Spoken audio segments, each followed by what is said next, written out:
Hi, my name is Omid Daryani. I'm the Senior Brand Manager for the EverQuest franchise. Welcome to the Roundtable.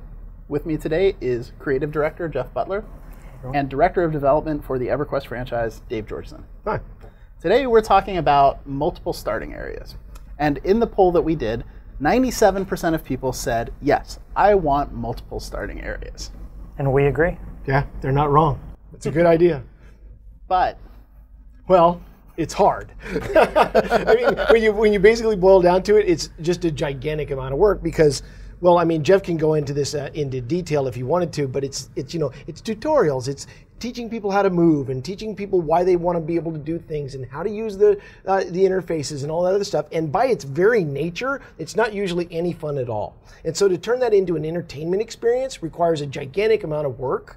And so when we were doing that and we realized that most of the game was beyond that, because the starting cities are kind of not dynamic. And what we wanted to do is make something that was very dynamic out there in the world. So we wanted to kind of move people out of that experience and into the rest of the world that was changing all the time. And so we were only going to make one starting area.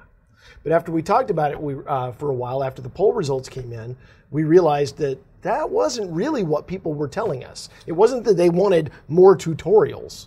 They wanted something else. It's not that they wanted to repeat that starting experience over and over with each different race, right? That's not really what EverQuest Next was about anyway. People were looking for their ancestral home. They're looking for a place to belong, where their race is represented, where the story, the lore, and the style of their race is unique, right? They want ideas for building. They want to know what their race is all about. and so I think normally in MMOs, people associate these things because usually your racial ancestral home is tied to a starting area. Oftentimes. It has been in, like, for instance, EverQuest, and to a certain extent EverQuest 2. But when have we ever done anything the same way as everybody else? So, like, we're revisiting it now, and we realize that ancestral homes don't have to be your starting area. We can connect you viscerally to other areas of the world. It's still a lot of work. And in fact, we might want to work with the players to start creating those kinds of areas. I think that's literally the perfect way to go for EverQuest Next, right? When we're working on Landmark, we've already seen the creativity that people have been able to bring to the table. We want to show them concepts. We want to talk about the individual races as we move forward and let them have the opportunity to sink their teeth into it just like we're going to.